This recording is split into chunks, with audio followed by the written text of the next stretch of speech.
আসসালামু আলাইকুম সুপ্রিয় শিক্ষার্থীবৃন্দ, তোমাদের সকলকে মুদাসসির এডুকেয়ারের পক্ষ থেকে স্বাগত জানাই।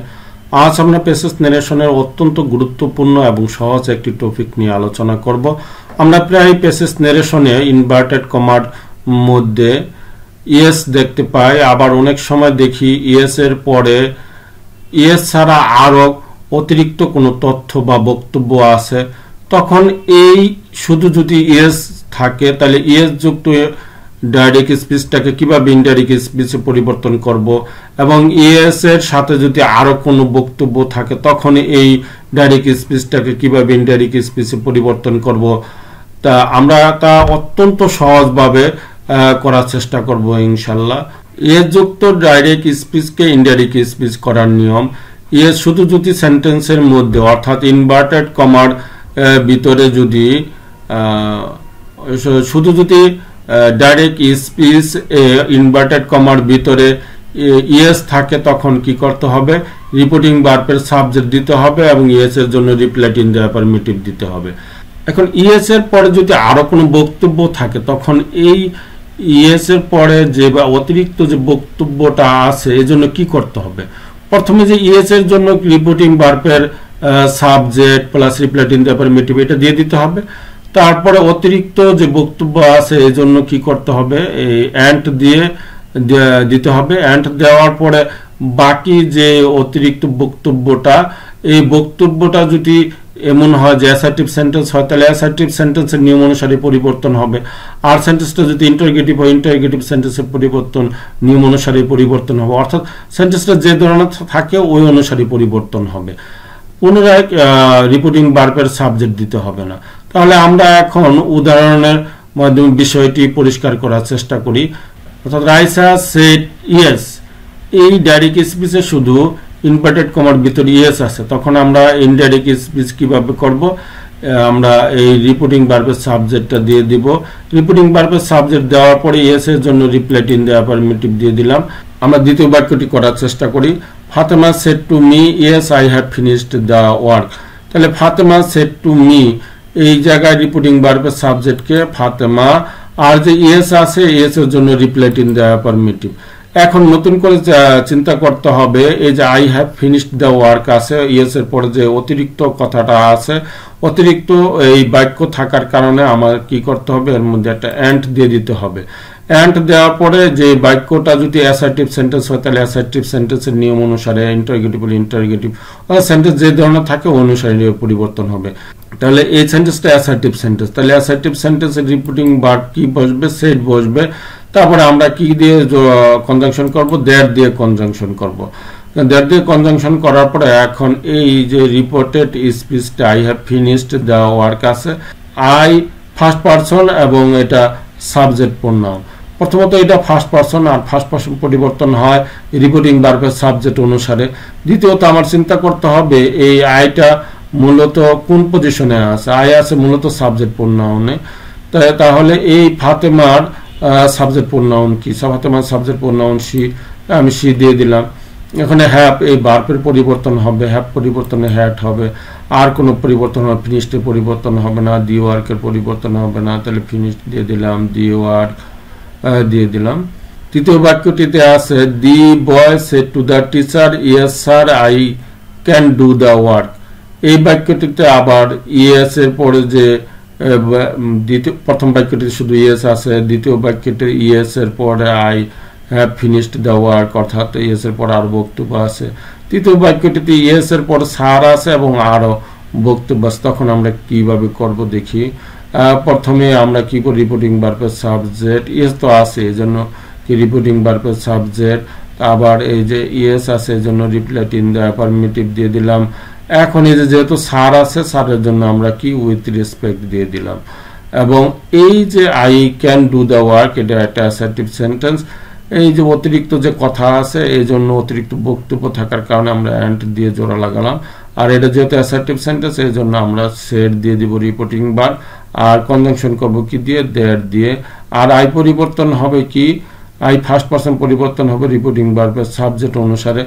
এখন এই চিন্তা করতে হবে এটা ফার্স্ট পারসন ঠিক আছে, এটা কোন পজিশনে আছে, আইটা কোন পজিশনে আছে, আই আছে মূলত সাবজেক্ট প্রোনাউন হিসেবে, তাহলে দি বয়েরও সাবজেক্ট প্রোনাউনকে গ্রহণ করবে, দি বয়ের সাবজেক্ট প্রোনাউনকে হি। এখন এই ব্র্যাকেটে বি দিলাম, কেন বি দিলাম ব্র্যাকেটে, এই যে দি বয়ের প্রোনাউন হি এবং দি টিচারের প্রোনাউন হি, এই জন্য আমরা কি কার পরিবর্তে দিলাম এটা বোঝানোর জন্য আমরা বি দিয়ে দিলাম। এখন এই ক্যান পরিবর্তন হয় কি হয়, কুড, ডু থাকবে, ডু পরিবর্তন হবে না, দি ওয়ার্কের পরিবর্তন হবে না, ওয়ার্কের পরিবর্তন হবে না। এখন আমরা নো যুক্ত ডাইরেক্ট স্পিচকে ইনডাইরেক্ট স্পিচ করার যে নিয়ম আছে এটা দেখার চেষ্টা করব। ইয়েস আর নো একই নিয়ম, ইয়েস থাকলে যেমন রিপ্লাইড ইন দ্য অ্যাফার্মেটিভ দিতে হয়, আর নো থাকলে রিপ্লাইড ইন দ্য নেগেটিভ দিতে হয়, এতটুকু পার্থক্য, এছাড়া আর কোনো পার্থক্য নাই। এটা ইয়েস এর মতোই, নো যুক্ত ডাইরেক্ট স্পিচকে ইনডাইরেক্ট স্পিচ করার সময় রিপোর্টিং ভার্বের সাবজেক্ট, আর এই আগে যেমন দিছিলাম ইয়েস এর জন্য রিপ্লাইড ইন দ্য অ্যাফার্মেটিভ, এই জায়গায় দিতে হবে রিপ্লাইড ইন দ্য নেগেটিভ। এবং নোর পরে আরো কোনো বক্তব্য থাকলে, এটাও ইয়েস এর পরে যেমন আরো কোনো বক্তব্য থাকলে আমরা অ্যান্ড দিয়ে জোড়া লাগাইছি, এই জায়গায় নোর পরে আরো বক্তব্য থাকলে আমরা অ্যান্ড দিয়ে কনজাংশন করব। বাকি সব সেন্টেন্স পরিবর্তনের নিয়ম অনুসারে পরিবর্তন হবে, অর্থাৎ ইয়েস যুক্তটা যেভাবে পরিবর্তন হয়েছে এই নো যুক্তটা ওইভাবেই পরিবর্তন হবে, অর্থাৎ অ্যাসার্টিভ সেন্টেন্স থাকলে অ্যাসার্টিভ সেন্টেন্সের নিয়ম অনুসারে, ইন্টারগেটিভ থাকলে ইন্টারগেটিভ সেন্টেন্সের নিয়ম অনুসারে, অর্থাৎ যে সেন্টেন্স থাকে ওই সেন্টেন্স অনুসারে পরিবর্তন হবে এবং রিপোর্টিং ভার্বের সাবজেক্ট বসানোর কোনো প্রয়োজন নেই। আমরা এখন একটু উদাহরণের মাধ্যমে বোঝার চেষ্টা করি। রাইসা সেট নো, তাহলে নো কি করতে হবে, প্রথম রিপোর্টিং ভার্বের সাবজেক্ট দিয়ে দিলাম রাইসা, আর নোর জন্য রিপ্লাইড ইন দ্য নেগেটিভ দিয়ে দিলাম। ইয়েস থাকলে দিতাম রিপ্লাইড ইন দ্য অ্যাফার্মেটিভ, একটু আগে যেটা আমরা করেছি যে ইয়েস যখন ছিল তখন রিপ্লাইড ইন দ্য অ্যাফার্মেটিভ দিয়েছে, আর নো আছে then replied in the negative. Fatema said to me no I haven't finished the work, তাহলে এই যে নো আছে এই জন্য আমাদের কি করতে হবে, রিপ্লাইং ভার্বের সাবজেক্ট, আর নোর জন্য সরাসরি আমরা কি রিপ্লাইড ইন দ্য নেগেটিভ। আর এরপরে যেহেতু আরো বক্তব্য আছে, I haven't finished the work আছে, এই জন্য আমাদেরকে এটা যেহেতু অ্যাসার্টিভ সেন্টেন্সে আছে সেহেতু আমাদের কি করতে হবে, অ্যান্ড দিয়ে তো জোড়া লাগাতে হবেই, এরপরে আমাদের অ্যাসার্টিভ সেন্টেন্সে এই জন্য আমাদের কি করতে হবে, সেট দিতে হবে, আর কনজাংশন করতে হবে কি দেয়ার দিয়ে। আর আইটা মূলত হচ্ছে ফার্স্ট পারসন, এই ফার্স্ট পারসন পরিবর্তন হবে রিপোর্টিং ভার্বের সাবজেক্ট অনুসারে। এখন এটা ফার্স্ট পারসনের পরে আমার এখন আবার চিন্তা করতে হবে, দ্বিতীয়ত চিন্তা করতে হবে আইটা কোন পজিশনে আছে। আইটা মূলত আছে সাবজেক্ট প্রোনাউন হিসাবে, তাহলে ফাতেমারও সাবজেক্ট প্রোনাউন কি গ্রহণ করবে, ফাতেমা সাবজেক্ট প্রোনাউন সি, তাহলে সি দিয়ে দিলাম। এখন হ্যাভেন্ট আছে, হ্যাভেন্ট মানে হ্যাভ নট আছে, হ্যাভ নট থাকলে আমার কি করতে হবে, হ্যাড নট দিয়ে দিতে হবে। আর ফিনিশড আর the work. The student said to the teacher, no sir, who was he? তাহলে দেখি এই সেন্টেন্সটি কিভাবে ইনডাইরেক্ট স্পিচে পরিবর্তন করা যায়।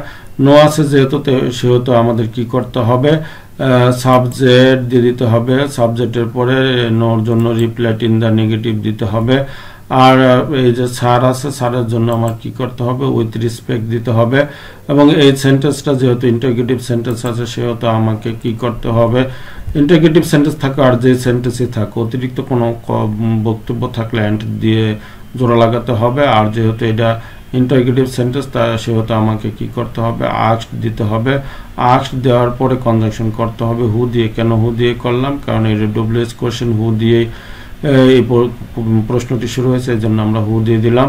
এখন কি তো করতে হবে, সাবজেক্ট দিতে হবে, এই সাবজেক্ট হিটা থার্ড পারসন আছে, আর থার্ড পারসন থাকার কারণে এটা কোনো পরিবর্তন হবে না, অপরিবর্তিত অবস্থায় বসবে, এবং ওয়াস আছে, ওয়াস এবং ওয়ার থাকলে কি হয়, হ্যাড বিন হয়, আমরা হ্যাড বিন দিয়ে দিলাম।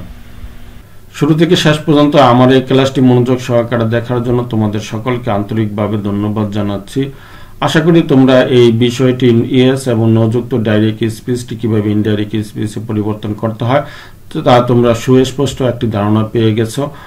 পরবর্তী ক্লাসগুলি যাতে তোমাদের কাছে দ্রুত চলে যায় এই জন্য লাইক, কমেন্ট, শেয়ার এবং সাবস্ক্রাইব করে আমাদের সাথে থাকবে। পরবর্তী ক্লাসে দেখা হবে এই আশা রেখে আজকের মতো শেষ করছি। আসসালামু আলাইকুম ওয়া রাহমাতুল্লাহি ওয়া বারাকাতুহু।